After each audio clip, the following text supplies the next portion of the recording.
Hello दोस्तों, मैं करता हूं आपका स्वागत आपके चैनल स्टडी विद सौरभ में। तो आज का हमारा टॉपिक है संविधान भाग 6 राज्य 152 से 237 तक। इसका ये पार्ट नंबर 1 है। तो भाग नंबर हम 5 कंप्लीट कर चुके हैं। जो केंद्र भाग नंबर अगर 5 को आपने नहीं देखा तो उसे अवश्य देखिए, और भाग नंबर 5 को टोटल कॉपी कर के भाग नंबर 6 में इस्तेमाल किया जा सकता है। अगर आपको भाग नंबर 5 से समझ में आ गया तो ये 6 जरूर समझ में आ जाएगा। तो इसलिए आप भाग नंबर 5 जरूर देखें। उसकी डिस्क्रिप्शन बॉक्स में मैं लिंक दे दूंगा, तो आप देख लीजिएगा। तो अब हम इसमें स्टार्ट करते हैं। 152 राज्य की परिभाषा। राज्य की परिभाषा में क्या होता है कि राज्य के पास क्या क्या होता है। जनता होती है और शासन भी वो करने का अधिकार रखती है, और उसके पास क्षेत्रफल भी होता है। क्या होता है? क्षेत्रफल भी होता है। लेकिन उसके पास क्या नहीं होती? संप्रभुता नहीं होती है। संप्रभुता क्या होता है? किसी भी व्यक्ति मतलब किसी भी चीज या व्यक्ति के ऊपर या राज्य के ऊपर किसी का अधिकार है तो उसके पास संप्रभुता नहीं है। यानी आपके ऊपर किसी का अधिकार नहीं है तो आप संप्रभुता रखते हैं, और आपके ऊपर किसी का अधिकार है तो आप संप्रभुता नहीं रखते। जैसे राज्य के ऊपर केंद्र है तो उसके पास संप्रभुता नहीं है, लेकिन हमारा जो देश है वो एक संप्रभुता राष्ट्र है जिसके ऊपर किसी का अधिकार नहीं है। तो 153 और 154, 55, 56, 57, 58, 59, इसके लिए एक ट्रिक के माध्यम से राज्यपाल का यहाँ वर्णन पूरा दिया गया है। तो उसके माध्यम से आपको ये क्रम से रकानी कायो सस, जिससे आपको ये अनुच्छेद क्रम से याद हो जाए। ये अनुच्छेद पेपर में अवश्य पूछे जाते हैं। तो 153 में हम देखते हैं रा से राज्यपाल। राज्यपाल का पद कहाँ से आया है? कनाडा से राज्यपाल का पद लिया गया है। और एक राज्य का एक राज्यपाल हो सकता है, 2 राज्यों का भी एक राज्यपाल बनाया जा सकता है। और एक राज्य में कितना भी वो बड़ा हो, जैसे यूपी काफी बड़ा है, महाराष्ट्र बड़ा है, लेकिन इसमें एक राज्य में 2 राज्यपाल नहीं बनाए जा सकते हैं। अब देखते हैं कार्यपालिका। कार्यपालिका क्या होती है? ये औपचारिक प्रधान होता है। औपचारिक प्रधान सेम जैसे अभी हमने कहा आपको कि 5 से ये रिलेट करता है भाग 6। यहाँ पे जैसे राष्ट्रपति भी संसद की अकॉर्डिंग कैसे होते हैं? औपचारिक प्रधान। और वास्तविक प्रधान वहां पे कौन होता है? पीएम। तो यहाँ वास्तविक प्रधान कौन होगा? सीएम। और अब आता है ये नियुक्ति। तो नियुक्ति इनकी कौन करता है? राष्ट्रपति नियुक्ति इनकी करते हैं। किसकी सलाह पे करते हैं? पीएम की सलाह पर करते हैं। तो इनकी नियुक्ति कौन करता है? पीएम की सलाह पर। ये एक तरह से ऐसे समझ लीजिए संसद का एजेंट होता है राज्यों में, जो राज्यों की पूरी खबर उन्हें देता रहे। इसलिए नियुक्ति करने का अधिकार पीएम सलाह देकर राष्ट्रपति करते हैं। और ये औपचारिक प्रधान होते हैं, वास्तविक प्रधान सीएम होता है। 156 आ जाता है कार्यकाल। कार्यकाल होता है अस्थायी। ये राष्ट्रपति के प्रसाद पर्यंत, यानी जब चाहे राष्ट्रपति इन्हें हटा सकते हैं। राष्ट्रपति इन्हें नियुक्त करते ही है और राष्ट्रपति इन्हें हटा भी सकते हैं। अगर ये उनके निर्णय मतलब इनके जो राष्ट्रपति होता है उनकी बातों को अगर ये नहीं पालन करते हैं तो ये हटा भी देते हैं। तो ये प्रसाद पर्यंत रहते हैं राष्ट्रपति के। 157 योग्यता इनके लिए क्या होती है? वही भारत का नागरिक हो, 35 वर्ष। इसमें एज कितनी होती है? 35 वर्ष। और भारत का नागरिक हो, पागल दिवालिया ना हो, इस तरीके से ये कंडीशन इसमें होती हैं। अब आता है हमारा 158 में क्या दिया गया? शर्त को आप समझ लीजिए। तो शर्त में क्या होता है? ये जिस राज्य का राज्यपाल बनने जा रहा है उस राज्य का निवासी नहीं होना चाहिए।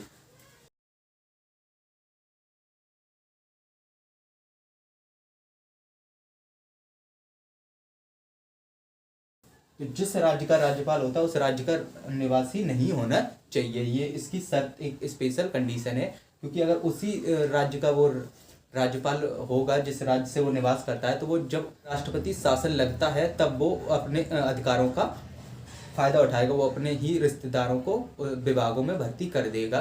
तो इसलिए उसे उस राज्य का निवासी नहीं रखा गया है। अब हम देखते हैं 159 शपथ।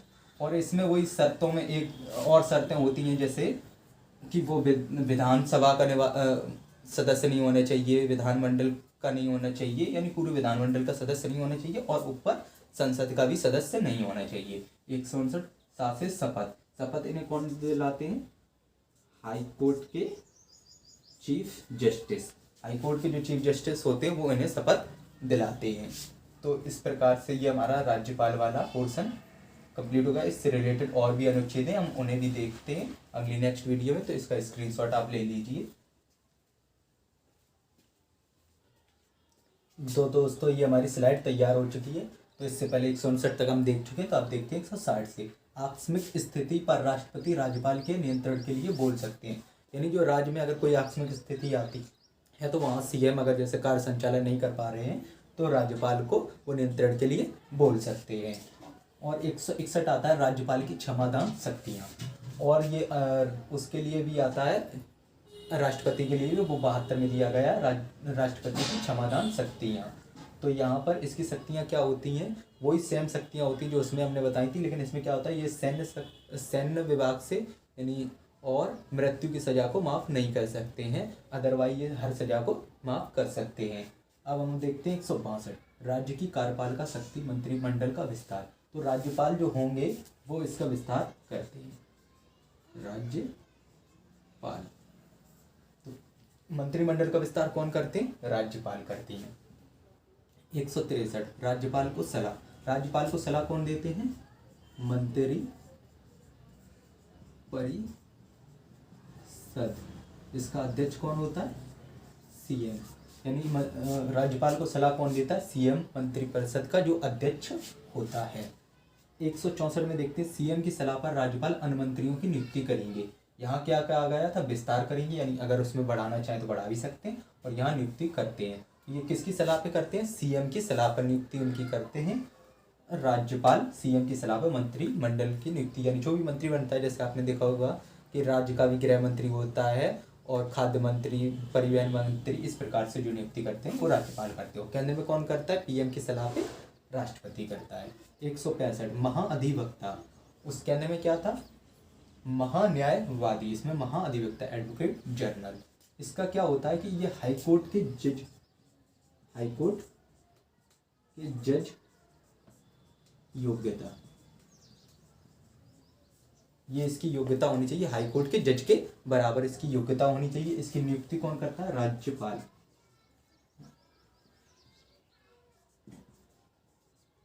राज्यपाल सीएम की सलाह। तो सीएम की सलाह पे कौन नियुक्ति करता है, राज्यपाल। किसकी, महाधिवक्ता। ये कुछ नहीं, एक प्रथम विधि अधिकारी होता है, कानून का जानकार अच्छा होता है, और उसे इस लिए रखा जाता है अगर सरकार पे कोई केस होता है तो उसकी लड़ाई जो उसमें अदालत में जाके ये लड़ता है, उनके सरकार के पक्ष से लड़ने का ये अधिकार रखता है। 166 राज्य के सरकार के कार्य का संचालन। तो राज्य के कार्य का संचालन क्या होता है कि विधानसभा, जिन राज्यों में विधानसभा और विधान परिषद हैं, तो विधानसभा पास करती है, फिर विधान परिषद पास करती है, उसके बाद राज्यपाल साइन करते हैं, वो कानून बन जाता है। लेकिन जिसमें विधानसभा ही केवल है तो विधानसभा पास करती है और राज्यपाल साइन करता है, वो कानून बन जाता है।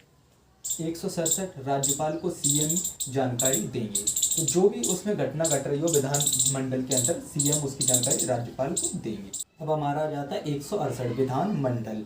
तो विधानमंडल में क्या होता है, 3 अंग होते हैं और 2, ये 3 अंग और 2 सदन। तो अंग कौन से होते हैं, विधानसभा, विधान परिषद और राज्यपाल। और सदन कौन से होते हैं, विधानसभा और विधान परिषद। यानी विधानमंडल के अंतर्गत कौन कौन आते हैं, 3 अंग होते हैं इसके, विधानसभा, विधान परिषद और राज्यपाल। सदन कितने होते हैं, विधानसभा और विधान परिषद। लेकिन विधानसभा होना अनिवार्य है, लेकिन विधान परिषद होना अनिवार्य नहीं है। वो अगर जिस भी राज्य को जरूरत है तो वो बना सकता है। वही से 169 में दिया गया है विधान परिषद का सृजन। विधान परिषद का सृजन कैसे होता है कि विधानसभा पास करे प्लस संसद भी उसे पास करे, यानी विधानसभा कहे वहाँ से पास करके भेजे कि हमें विधान परिषद की ज़रूरत है, फिर वो केंद्र में जाता है, संसद उसे पास अगर कर देती है तो उस राज्य में विधान परिषद का निर्माण हो जाता है। 170 पे आ जाइए। 170 पे हम देखते हैं विधानसभा और विधान परिषद। इन्हें आप ऐसे समझ लीजिए, ये एक दूसरे के सिमिलर ही होते हैं। जैसे वहाँ पे क्या था, भाग नंबर 5 में उसमें विधानसभा की जगह लोकसभा और विधान परिषद की जगह राज्यसभा। तो ये क्या होता है, इन्हें हम पॉइंट कुछ आपको बता रहे हैं, लिख देते हैं, फिर उन्हें हम समझाते हैं।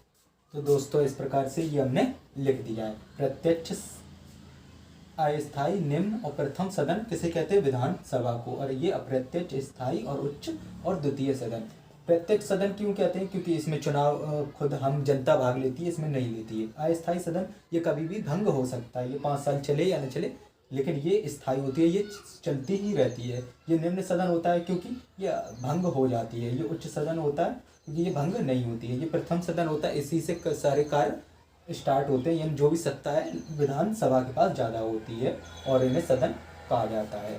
तो इसमें जैसे हमने कहा था लोकसभा, ये सब क्वालिटी लोकसभा के अंदर भी होती हैं और ये सब क्वालिटी राज्यसभा के अंदर भी होती हैं। अब हमारा आता है 172 सदनों की अवधि। जो सदन होते हैं, सदन कौन से होते हैं, 2 सदन। कितने हैं, 2, विधानसभा और विधान परिषद। इनकी अवधि 5 वर्ष, और ये कितनी होती है, स्थायी, ये स्थायी होती है। ये जो सदनों की अवधि विधानसभा की 5 वर्ष होती है, विधान परिषद की स्थायी होती है। ये स्थायी होती है, यानी ये भंग नहीं हो सकती है, यानी ये प्रॉपर रूप से चलती रहती। इसमें 1/3 हिस्सा चुनाव हर 2 साल के अंतर्गत होता रहता है। अब जैसे हम देखते हैं 173 विधानमंडल सदस्यों की योग्यता विधानसभा में 25 वर्ष चाहिए और विधान परिषद में 30 वर्ष चाहिए। और इनके मेंबर, जैसे इस वाले में देखते हैं, अवधि वाले में विधानसभा के मेंबर और इस वाले में मेंबर, इसकी 5 वर्ष होती है, ये 6 वर्ष होती है। मेंबर कितने वर्ष तक, 5 वर्ष तक, और इसका मेंबर 6 वर्ष तक। हर 2 साल के अंदर 1/3 सदस्य अंदर आते हैं और इतने ही बाहर जाते हैं। तो विधानमंडल सदस्यों की योग्यता कितनी होती है, 25, और विधान परिषद की 30। तो और इसमें वही सिंपल सी, भारत का नागरिक हो और पागल दिवालिया ना हो, किसी लाभ के पद पर ना हो। तो आई होप ये आपको समझ में आ गया होगा। अगर आपको कुछ दिक्कत आती है इसे समझने में तो आप कमेंट कीजिएगा और वीडियो को लाइक कीजिए, शेयर ज़रूर कीजिएगा इस वीडियो को, और हमारे चैनल को सब्सक्राइब कर लीजिए, नोटिफिकेशन बेल दबा दीजिए। जो इसका पार्ट नंबर ये 1 था, पार्ट नंबर 2, 3 जितने भी ये पार्ट्स भाग नंबर 6 समाधान कंप्लीट होता है वो आपको नोटिफिकेशन प्राप्त होती रहे। तो थैंक्स फॉर वॉचिंग।